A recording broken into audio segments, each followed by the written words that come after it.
Bonjour, je suis Stéphanie Petit de la Mutualité française Île-de-France. J'espère que vous allez bien en ces temps de confinement. Donc, nous allons voir aujourd'hui un impact très important de ce confinement qui est la perte de masse musculaire. Donc, stop à la perte musculaire. La fonte de masse musculaire et la diminution de la force physique va s'appeler aussi la sarcopénie. Trois facteurs vont avoir une influence, qui est l'âge, l'inactivité physique et la nutrition.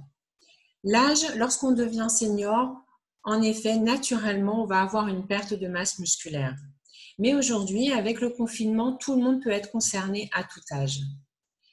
L'inactivité physique, c'est actuellement avec le confinement, on va se rendre compte qu'on va beaucoup moins dépenser d'énergie, beaucoup moins marcher, beaucoup moins se déplacer. Et au niveau de la nutrition impacte l'alimentation et l'activité physique. Ça va se traduire par une perte de masse musculaire, comme on peut voir sur le schéma. Et extérieurement, on va avoir par exemple un bras ou une jambe, ça se voit encore plus au niveau des membres inférieurs, qui va avoir diminué de volume. Ça peut se remplacer au niveau du corps par une prise de masse grasse, qui fait qu'au niveau de la balance, vous risquez de ne pas avoir de différence de prise ou de perte de poids. Par contre, au niveau de la masse musculaire, ça va avoir un impact très important. L'activité physique, il va y avoir trois axes. Donc la masse musculaire en tant que telle, la force musculaire et aussi la souplesse. Il est conseillé de faire au moins 30 minutes d'activité physique par jour. Là, avec le confinement, il ne faut surtout pas aller en dessous de ces 30 minutes. Au contraire, au moins 40 minutes, c'est très bien. Et que ça s'implique dans un rituel. Il faut aussi soulever des poids. Donc ça va permettre d'avoir un impact sur la force musculaire.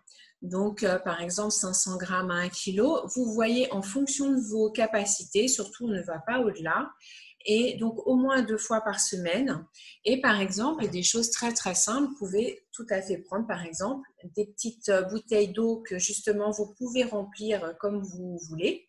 Ce qui va vous permettre, par exemple, là, d'avoir 500 grammes dans chaque main. Donc, faire des petits exercices très faciles. Essayez de faire des exercices au niveau du haut du corps pour mobiliser justement les bras, les épaules et tous les muscles de la partie haute du corps. Et puis, au niveau des jambes aussi. Donc, au niveau des jambes, très facilement, vous pouvez vous adosser à un mur, par exemple. Voilà, comme si vous aviez une chaise. Et puis, au moment où vous commencez à sentir une douleur ou une gêne, vous pouvez vous appuyer sur la chaise pour vous relever. Et ça, vous pouvez le faire plusieurs fois dans la journée. Un autre exercice très simple, c'est simplement vous asseyez sur une chaise, vous mettez vos pieds bien à plat au sol et puis vous essayez sans les mains de vous relever et puis de vous rasseoir. Voilà, très simplement. Ça vous fait aussi travailler les jambes. Vous avez certainement plein d'autres exercices qui sont proposés soit par des vidéos et autres. Surtout, respectez vos capacités. Ce n'est pas le moment de faire des exploits ou de rester coincé. On a parlé aussi de souplesse. Donc, il faut faire travailler aussi les étirements, donc 2 fois par semaine au moins. Et ça va avoir aussi un impact sur des diminutions de rigidité et de douleur. Peut-être que justement, vous vous êtes aperçu qu'avec le confinement, des mouvements que vous faisiez naturellement, sans douleur, sans gêne, sont devenus plus difficiles. Donc ça, c'est un des signes qui doit vous faire réagir et du coup intégrer vraiment tous les jours une routine au niveau de l'activité physique. Ça peut commencer avec quelque chose de très simple qui est du déverrouillage matinal, c'est-à-dire quand vous vous levez, vous allez mobiliser toutes les articulations en commençant par le cou avec des mouvements simplement de rotation.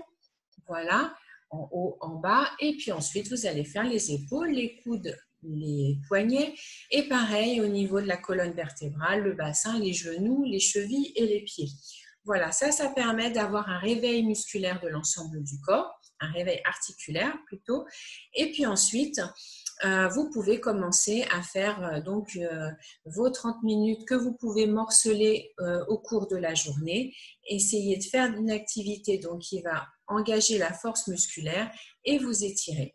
Tout ça, ça va avoir un impact évidemment sur la perte de musculaire puisque c'est l'objectif de notre rencontre et aussi un bon fonctionnement au niveau des organes, donc au niveau des intestins, au niveau de l'estomac, au niveau du foie, etc. Déjà parce que lorsque l'on prend de la masse grasse, en général, ça va entourer ces organes et donc augmenter les risques de maladie. Mais surtout, un des organes les plus importants, c'est le cœur. C'est un organe important et surtout, c'est un muscle. Donc, il va falloir le renforcer et surtout éviter qu'il ne perde de sa capacité. Ensuite, le fait de faire des étirements et le fait de faire de l'activité physique va augmenter votre qualité osseuse. C'est-à-dire que lorsque vous avez le corps musculaire qui se termine par un tendon qui s'accroche sur les os, lorsque vous mobilisez vos membres, ça va tirer sur l'os et là, ça va permettre en fait de régénérer l'os et d'avoir une meilleure qualité osseuse et donc de prévenir notamment l'ostéoporose. Ça va aussi avoir une influence positive sur la production de certaines hormones et aussi sur l'humeur. En plus, bien souvent, on est très fier de soi. Donc, comme vous pouvez voir sur les photos, on peut utiliser facilement des poids qu'on trouve à la maison pour faire de l'activité et on fait des activités de souplesse sans rester coincé, donc en respectant ses capacités. Et quelque chose de très sympathique et qui a une action bénéfique à la fois sur l'activité physique, sur la capacité musculaire, mais aussi sur le moral, c'est tout simplement d'inventer une petite chorégraphie. Vous mettez la musique que vous aimez et puis vous inventez une danse qui va mobiliser les bras et les jambes et du coup, vous allez vous faire plaisir. Ensuite, l'idéal, c'est d'essayer de reproduire cette chorégraphie improvisée qui va vous permettre de faire aussi fonctionner la mémoire. Au niveau de l'alimentation, donc, ce qui va constituer le muscle, c'est la protéine. Donc, il ne faut surtout pas le retirer de son alimentation. Au contraire, avoir des protéines donc animales ou végétales, et végétales, à chaque repas et bien répartis au niveau de la journée. Donc, vous avez 3 repas par jour, le petit déjeuner, le déjeuner et le dîner. Et donc, il faut répartir vos protéines sur l'ensemble de ces 3 repas. Vous pouvez faire aussi une collation en intégrant les protéines, seulement si vous avez faim, mais en tout cas, ça peut faire partie de l'équilibre de la journée. Au niveau des protéines animales, on a notamment les produits laitiers, donc le lait, les yaourts, les fromages. Alors, le lait est une protéine qui apporte des protéines très intéressantes, notamment grâce au lactosérum. Évidemment, si vous avez des problèmes d'intolérance ou autre, vous pouvez jouer avec les équivalences. Ensuite, dans les protéines animales, on a aussi les viandes, poissons et œufs, et notamment les œufs qui apportent l'ensemble des acides aminés essentiels qui constituent les protéines. Puisque au niveau des protéines, elles sont constituées par des petites unités qui sont les acides aminés et certains ne sont pas produits par l'organisme, il faut les consommer par notre alimentation. Donc l'œuf fait partie des protéines qui apportent toutes ces acides aminés. Ensuite, on a les protéines végétales, notamment avec les légumineuses, qui sont une mine d'or aussi de minéraux, de vitamines, de fibres et d'autres nutriments. Voilà, donc ça va être très important de les consommer régulièrement tout au long de la journée. Et puis, il y a aussi l'eau qui est très importante puisque l'eau, quand vous êtes en soif, c'est que vous êtes en période de déshydratation. Donc, ça veut dire que vous auriez déjà dû boire. Donc, l'idéal, c'est de boire régulièrement. De plus, lorsqu'on est senior, parfois, ce signal de soif n'existe plus ou est très diminué. Et donc, vous pouvez être en déshydratation sans vous en rendre compte. Donc, pareil, ça doit faire partie d'une routine journalière. Vous pouvez boire de l'eau, des tisanes, voilà, même la soupe, le bouillon, etc. Tout ça va faire partie de ce qui va pouvoir couvrir vos besoins en eau qui sont environ d'1,5 litre d'eau par jour. J'attire juste votre attention sur le fait que le confinement peut aussi entraîner des fois des petites pertes de morale qui vont diminuer vos sensations de faim. Donc attention, pareil, on garde cette routine d'essayer de garder ces 3 repas par jour de manière à ne pas avoir ces fontes de masse musculaire puisque si on saute un repas, eh bien souvent on va retirer donc ces apports protéiques et des risques de perte de masse musculaire. L'âge, vous allez me dire, l'âge, on ne peut pas y faire grand-chose, hélas. Eh bien, peut-être que si, en laissant entrer le positif chez vous. Voilà. Il faut s'entourer de choses agréables, à commencer par le sourire. Le sourire peut même amener le rire. Aujourd'hui, on voit plein d'histoires drôles, de choses positives autour de nous. Donc, n'hésitez pas, gorgez-vous de toute cette positivité. Et ensuite, eh ben, pourquoi pas aussi ne pas se laisser aller, éviter de rester en pyjama robe de chambre toute la journée. Au contraire, on se pouponne, on a le temps, on se fait belle, on se fait beau pour soi. Voilà.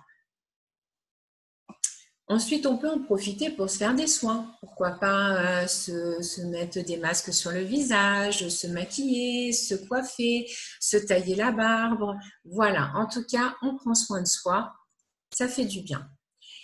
Et puis, on a plein de modes pour pouvoir communiquer. Donc, même si on ne peut pas se voir en face à face, n'hésitez pas à téléphoner. Et puis, si jamais vous avez des personnes autour de vous qui sont assez occupées et que vous n'osez pas déranger, eh bien, dites-vous que vous ne les dérangez pas. Dites-leur que vous avez besoin, téléphonez-leur. Ça leur fera aussi du bien autant qu'à vous. Et il faut se détendre. Alors, se détendre, ça peut être aussi à travers l'activité physique dont on a parlé. Donc, on fait 2 en 1, c'est encore mieux. La musique, le fait de danser, le fait de faire de l'activité physique, tout ça, c'est très positif. Et puis, on a aussi les exercices de méditation, des exercices de sophrologie. Voilà, tout ce qui peut apporter du bien-être et faire partir bien loin toutes les images négatives et les petits coups de blues, eh bien, il faut les utiliser.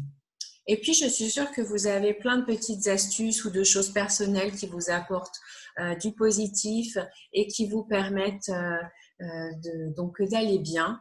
Donc, si vous voulez les partager, n'hésitez pas. Et en tout cas, l'important, c'est que ça vous fasse du bien à vous.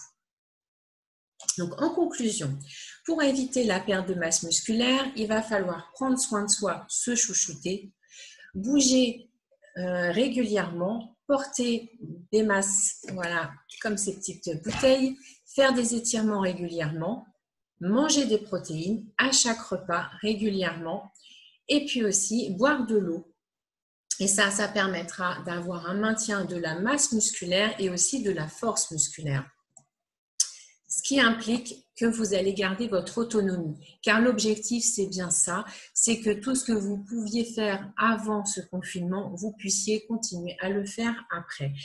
Je vous parlais de l'âge tout à l'heure. Lorsqu'on est jeune, même si on a une perte de masse musculaire, on a quand même une grande chance de pouvoir le récupérer ensuite. Parfois, lorsqu'on avance en âge, le souci, c'est que cette fonte de masse musculaire et cette perte de force physique fait qu'on va rentrer dans un engrenage qui fera que vous ne pourrez plus revenir en arrière. Donc, on agit dès maintenant et surtout, prenez soin de vous, chouchoutez-vous et au plaisir de vous revoir.